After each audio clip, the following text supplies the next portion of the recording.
नमस्कार।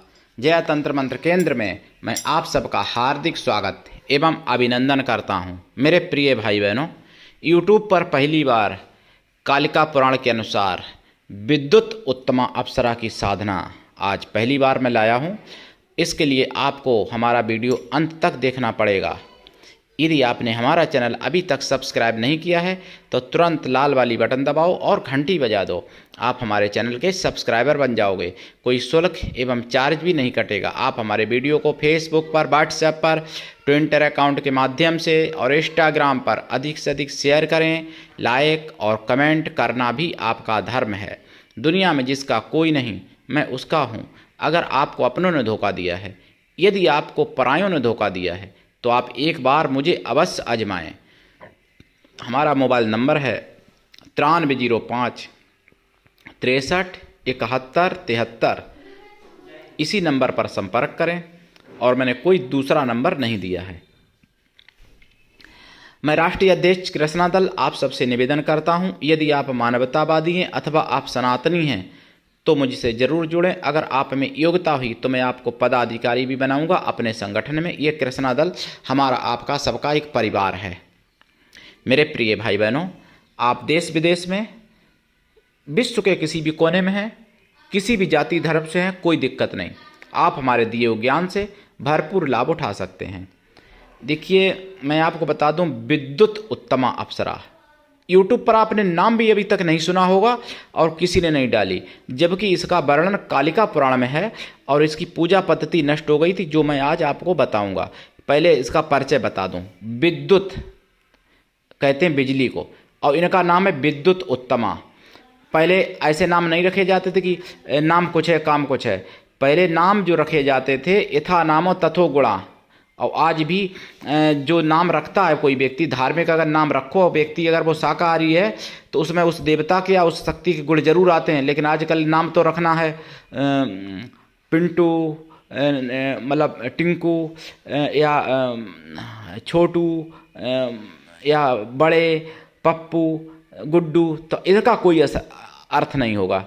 फिर वो अगर पप्पू नाम रखोगे तो पप्पू ही रहेगा, फिर वो गुड्डू रखे तो फिर गुड्डू ही रहेगा भाई। ऐसे ही पिंकी, तो पिंकी रखोगे नाम तो पिंकी ही रहेगा फिर उसका नाम। तो पहले नाम ऐसे नहीं रखे जाते थे कि ऐरा गैरा नत्थू खैरा कुछ भी रख लिया। पहले नाम जो रखे जाते थे व्यक्ति के गुण देख के रखे जाते थे, पुरुषों के भी स्त्रियों के भी। और देवी देवताओं अप्सराओं की तो बात ही अलग है फिर। तो इनका विद्युत उत्तमा नाम क्यों है आपको बता दूं। इसलिए विद्युत उत्तमा नाम है कि इनमें जो चमक होती है वो ऐसी होती है जैसे आकाश की बिजली। आकाश की बिजली में जैसी चमक होती है उसी तरीके से इनके शरीर में चमक निकलती है इतनी। इसलिए इनका नाम है विद्युत उत्तमा। और ये कश्यप ऋषि की पुत्री हैं। कश्यप ऋषि की पुत्री हैं ये। तो और इनका पावर भी वैसे ही है, विद्युत की तरह, यानी कहीं भी जा सकती हैं क्षण मात्र में। विद्युत जैसे आती है, अभी तक बहुत वैज्ञानिक लोगों ने कोशिश की, लेकिन आकाशीय विद्युत को किसी ने कैद नहीं कर पाया और कोई कर भी नहीं पाएगा भविष्य में। तो इसी तरीके से इनको कोई भी कहीं रोक नहीं सकता जाने आने से, विद्युत उत्तमा अप्सरा को। और चमक भी बिजली जैसी होती है इनमें। और जो इनकी साधना करता है उसको भी सुंदर और चमकवान बना देती हैं। अब बिजली जैसी तो नहीं बना देंगी, उतनी बर्दाश्त कैसे कर पाओगे आप, लेकिन फिर भी काफ़ी बहुत एक हजारों करोड़ों में भी आप अकेले देखो, इस तरीके से बना सकती हैं आपको ये सुंदर। और दूसरी बात, इनकी आवाज़ इतनी पतली होती है कोयल भी फेल हो जाए, मतलब हजारों कोयल भी फेल हो जाएं, इतनी पतली आवाज़ और इतनी सुरीली आवाज़ जो इनकी होती है विद्युत उत्तमा की। इनका शरीर इतना कोमल होता है कि जैसे मक्खन की तरह शरीर कोमल होता है पूरा इनका। इनके बाल जो हैं चमकीले बहुत होते हैं, सिर के बाल, और लंबे होते हैं, यानी घुटने तक इनके बाल होते हैं, मतलब घुटने से थोड़े ऊपर इनके बाल होते हैं। एकदम काले होते हैं और थोड़े घुंघराले भी होते हैं, मतलब घुंघराले भी होते हैं, काले और घुंघराले होते हैं बाल। इनकी भौहें एकदम धनुष की आकार की होती हैं और इनके मुंह, इनका चेहरा जो है इनका गोल होता है। इनके कान थोड़े बड़े होते हैं और इनके ओंठ बहुत अच्छे मतलब होते हैं, पतले ना कहिए ना मोटे कहिए। दांत इनके पूरे 32 होते हैं। इनकी जिभ्या लालिमा ली हुई होती है, गुलाबी लाल इनकी जीभ होती है।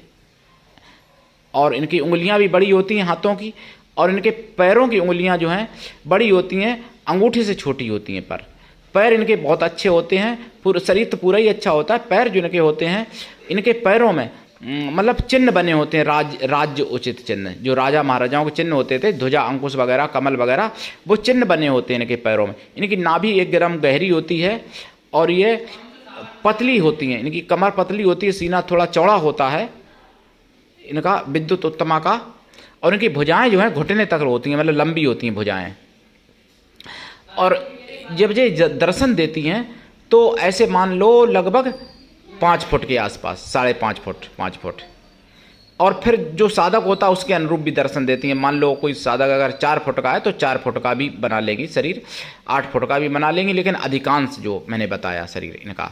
इनकी आवाज़ पतली तो होती है, पतली के साथ साथ कोमल भी होती है बहुत आवाज़। जैसे कुछ लोगों की आवाज़ पतली होती है लेकिन कोमल नहीं होती है, कुछ लोगों की आवाज़ मोटी होती है लेकिन कोमल बहुत होती है। तो इनकी आवाज़ जो है पतली भी होती है, कोमल भी होती है बहुत ज़्यादा, विद्युत उत्तमा की। और इनकी आवाज़ ऐसी होती है कि चाहे शत्रु भी हो, कितना भी कैसा भी हो व्यक्ति, हर व्यक्ति इनकी आवाज़ सुन के आकर्षित हो जाए। और रूप तो देखिए सभी अप्सराओं का भाई सुंदर होता है, तो इनका तो अद्वितीय सुंदर, ये तो एक अनोखी एक ही अप्सरा ऐसी हैं जो बिजली की तरह चमकती हैं। बिजली की तरह तो उर्वशी और रंभा मेनका भी बिजली से ज़्यादा नहीं चमकती, लेकिन ये बिजली से भी अधिक चमकती हैं, ये विद्युत उत्तमा। इनको इन आँखों से देखना संभव नहीं है, छू सकते हो हाथ से, जल नहीं जाओगे, आग नहीं है, लेकिन देख पाना आँखों से, इन चर्म आँखों से, चर्म चक्षुओं से देख पाना असंभव है। क्योंकि बिजली पर जब नज़र नहीं ठहरती है तो इन पर कैसे ठहरेगी, तो बिजली से भी ज़्यादा चमकती हैं भाई। और ये आपको सब कुछ दे सकती हैं, दुनिया में ऐसा कुछ भी नहीं जो आपको ना दे सके। धन दौलत मान सम्मान यश प्रतिष्ठा मनचाहा विवाह पति पत्नी पुत्री पुत्र, यानी राजा महाराजा का भी पद आपको दिला सकती है विद्युत उत्तमा। हाइट भी बढ़ा सकती हैं, छोटी भी कर सकती हैं, पतला भी कर सकती हैं, आपको मोटा भी कर सकती हैं। वैसे ये पतली होती हैं, और जब ये प्रकट होती हैं तो खुशबू फैल जाती है इन्हीं किलोमीटरों के हिसाब से।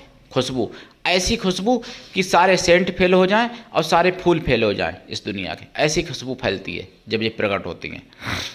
और दूसरी बात, जब ये प्रकट होती हैं तो मौसम एकदम बसंती हो जाता है, और अगर पेड़ पौधा कहीं हैं तो अपने आप फूल खिल जाते हैं, चाहे ऋतु कोई भी हो, फूल खिल जाते हैं। जिनमें फूल नहीं आने वाले होते हैं या नहीं खिलने वाले होते, वो भी फूल खिल जाते हैं, और एकदम बसंती मौसम हो जाता है, और खुशबूदार हवा भी खुशबूदार चलने लगती है। चाहे आप के आसपास दुर्गंधी क्यों ना हो, लेकिन उस समय खुशबू हो जाएगी। ऐसा इनका प्रभाव है। और आपके चारों तरफ, यानी आपके मोहल्ले में भी लोग सुंदर ही पैदा होंगे। जब आप ये साधना कर लोगे विद्युत उत्तमा की, तो आपके आसपास लोग भी जो जन्म लेंगे, बच्चे या बच्चियां, वो भी सुंदर ही लेंगे जन्म। ये भी इनका प्रभाव है विद्युत उत्तमा का। और आपके यहाँ कोई बच्चा, अगर आपने साधना की और आपका कोई बच्चा बच्ची हुआ, तो वो तो फिर मैं क्या कहूँ, वो तो सुंदर होगा ही विद्युत उत्तमा अप्सरा की साधना से। ये विद्युत उत्तमा अप्सरा साधना जो है, एक विद्योत्तमा और होती हैं, कभी डालूंगा, वो विद्वान होती हैं, लेकिन ये विद्युत उत्तमा है, ध्यान देना। विद्योत्तमा और विद्युत उत्तमा में अंतर है। तो विद्युत उत्तमा जो है, ये कालिका पुराण में इनका वर्णन है। और कालिका पुराण जो है 18 महापुराणों से अलग है। मतलब मैंने बताया है कि 54 है, 18 महापुराण है, 18 पुराण है, 18 उपपुराण है। तो ये पुराणों में से आता है कालिका पुराण, महापुराणों में नहीं गिनती है इसकी। देवी महापुराण है, देवी भागवत। तो ये जो, लेकिन कालिका भी पुराण है, बहुत बृहद पुराण है, बहुत बड़ा पुराण है। मुगलिया शासन में नष्ट कर दिए गए, कुछ भाग बचा हुआ है, तो उसी में वर्णन है, जो बचा हुआ उसमें नाम है इनका विद्युत उत्तमा का। इनको आप माता बहन पत्नी पुत्री किसी भी रूप में कर सकते हो, सिद्ध प्रेमिका रूप में। लेकिन मैं ये कहूँगा कि प्रेमिका और पत्नी रूप में इनको सिद्ध ना करें तो ज़्यादा अच्छा है, क्योंकि इनका पावर बहुत अपार है, आप नहीं झेल पाओगे, जान चली जाएगी। और अगर कोई माताएं बहनें करती हैं सिद्ध, तो इनको बहन या पुत्री, माता, सहेली किसी भी रूप में सिद्ध कर सकती हैं इनको। और इनको आप जो है, इनसे ऐसा कोई काम नहीं जो ना करेंगे दुनिया में, कोई भी काम। अब एक व्यक्ति ने हमसे, एक भाई ने हमसे पूछी थी कि कोई ऐसा मंत्र हो जो कि शत्रु पे बिजली गिराई जा सके। तो देखिए इनका मंत्र ऐसा है विद्युत उत्तमा का। इनकी सिद्धि करने के बाद आप अपने शत्रु पर बिजली भी गिरा सकते हो, आकाशीय बिजली। चाहे वो शत्रु, जैसे आप मान लो भारत में हो और शत्रु आपका मान लो पाकिस्तान में या अफगानिस्तान में, और वहाँ चाहते हो कि शत्रु के ऊपर बिजली गिर जाए, तो गिरा दोगे इससे, इनकी साधना से। ऐसा मंत्र है इनका। और इनके एक नहीं कई मंत्र हैं विद्युत उत्तमा का, बहुत बड़ी पावर वाली हैं विद्युत उत्तमा अप्सरा। इनके अंदर वो भी ताकत है कि ये संसार को नष्ट करना चाहे नष्ट भी कर सकती हैं, क्योंकि इनमें देवत्व है और ऋषित्व है, यानी ऋषियों की सिद्धि, देवताओं का देवत्व गुण, और अप्सरा तो हैं ही, जे गंधर्व योनि से तो हैं ही। तो ऐसा इनका परिचय है। कभी नाम नहीं सुना होगा, पूरे यूट्यूब पर खंगाल लेना, कहीं नहीं मिलेगा नाम इनका विद्युत उत्तमा का। और मैं आज साधना आपको बता दे रहा हूँ। पूरब या उत्तर दिशा की तरफ मुख करके, अगर शत्रु नाश करना है तो दक्षिण भी कर सकते हो, पश्चिम भी कर सकते हो दिशा। आसन इनका लाल या सफ़ेद या पीला। अगर शत्रु नाश करना है तो काला भी चलेगा, दिशा दक्षिण ही रहेगी फिर शत्रुनाश में। लेकिन शत्रुनाश में फिर और काम करने में थोड़ा ढीली हो जाएंगी, शत्रुनाश कर देंगी, सारे शत्रुओं को समाप्त कर देंगी। इसलिए सर्व कार्य के लिए करो तो शत्रुनाश भी करेंगी, सब कुछ करेंगी। रुद्राक्ष की माला से या लाल चंदन या लाल हकीक या सफ़ेद चंदन की माला से या सफ़ेद स्फटिक की माला से इनका जाप करें। ये देवकुल से हैं, देवी हैं, गंधर्व योनि में देवी हैं। जे कोई ऐसा वैसा मत सोचना कि कैसी अप्सरा हैं, जे सब कुछ करती हैं। और देसी गाय के घी का दीपक जलेगा। पंचमेवा का प्रसाद या खोया की मिठाई का प्रसाद, फलों का प्रसाद रखें इनकी साधना में। साधना रात्रिकालीन है, जितनी अप्सराएं सब रात में ही सिद्ध की जाती हैं। शुक्र या सोमवार दिन से शुभ मुहूर्त में चंद्र बल तारा बल दिखवा लेना चाहिए ज्योतिषी से, तब ये शुरू करें। एकादशी से लेकर पूर्णिमा के बीच में कभी भी शुरू कर सकते हो आप, शुक्ल पक्ष में। या रवि पुष्प, गुरु पुष्प, सर्वार्थ सिद्धि योग, होली, दीपावली, नवरात्रि, ग्रहण आदि में भी आप सिद्ध कर सकते हो इनको। और इनका जाप 1.25 लाख है। जपकाल में ब्रह्मचर्य व्रत, एक टाइम भोजन, भूमि शयन आवश्यक है। जाप का दशांश हवन करें, हवन का दशांश तर्पण कर दें, तर्पण का दशांश मार्जन कर दें, मार्जन का दशांश ब्राह्मण पवित्र पतिव्रता स्त्रियों को भोजन करा दें, या फिर ब्राह्मण कन्याओं को भोजन करा दें। पवित्र कन्याएं जो हों, कन्या या स्त्रियों को किसी भी जाति वर्ण की आप भोजन करा सकते हो, लेकिन पवित्र हो मन से, शुद्ध शाकाहारी हों। और आपको भी साधना काल में शाकाहारी रहना पड़ेगा, साधना के बाद भी शाकाहारी रहना पड़ेगा। अगर आप मांसाहारी हो तो साधना करने से पहले शाकाहारी लाइफ टाइम रहने के लिए संकल्पित हो जाइए। अगर कोई नियम का उल्लंघन करते हो किसी भी प्रकार से, तो ये नष्ट कर देती हैं, साधक का बुरा कर देती हैं। फिर साधना काल में ब्रह्मचर्य व्रत रहोगे, साधना के बाद भी अपनी पत्नी से ही मतलब रखोगे, किसी और स्त्री से नहीं। पत्नी आपकी एक है, कोई दिक्कत नहीं, 2 हैं, कोई दिक्कत नहीं, 3 हैं, 4 हैं, कोई दिक्कत नहीं। पत्नी है, अगर विवाह किया है उनसे, तो बिना विवाह के किसी के साथ कोई गलत सलत मत सोचना उल्टा सीधा। वही नियम स्त्रियों के लिए भी है, वही नियम पुरुषों के लिए भी है। मतलब पुरुष स्त्री तो एक ही पति से मतलब रखे, अगर दूसरे पति से मतलब रखेगी तो नष्ट हो जाएगी इस साधना के प्रभाव से, अंग भंग हो जाएगा, पागल हो सकती है, जान भी जा सकती है। तो ये सारी चीज़ें ध्यान रखना। और ये साधना करने में अनुभव बहुत होते हैं, खुशबू फैलती है, आवाज़ें सुनाई देती हैं, डरावनी नहीं, परीक्षा लेती हैं थोड़ा।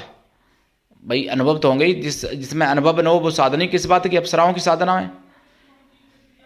लेकिन ये बहुत बड़ी अप्सरा, ये अप्सरा भी हैं, देवी भी कह सकते हैं इनको, गंधर्व योनि से हैं वैसे। और इनके मंत्र कई हैं। दीक्षा लेके करना साधना, बिना दीक्षा के कभी भी कोई साधना सफल नहीं होती है। हमसे बात करने का टाइम भारतीय टाइम के अनुसार दिन में 12 से 2 के बीच का है, दोपहर। और मेरे प्रिय भाई बहनों, इनके मंत्र पहली बार में ये साधना सफल हो जाती है, ऐसे समझ लो अधिकांश। अगर बहुत ही ज़्यादा भाग्य खराब है तो भैया दूसरी तीसरी बार करनी पड़ी, नहीं तो पहली बार में सफल हो जाती। वरदान देती हैं, वचन देती हैं, वचन ले लेना। और वो रिश्ता फिर बदलना नहीं। अगर बहन रूप में सिद्ध किया तो लाइफ टाइम बहन ही मानो, नहीं तो फिर आपका मन बदल जाए। या प्रेमक आए पत्नी या माता या पुत्री, जो भी माना उसी रूप में लाइफ टाइम मानोगे, बदलोगे नहीं फिर रिश्ता। ये ध्यान रखना, बदलोगे तो ख़त्म कर देंगी कहानी को, मतलब आपकी। तो आज के लिए इतना ही। धन्यवाद। जय श्री राम, जय सनातन।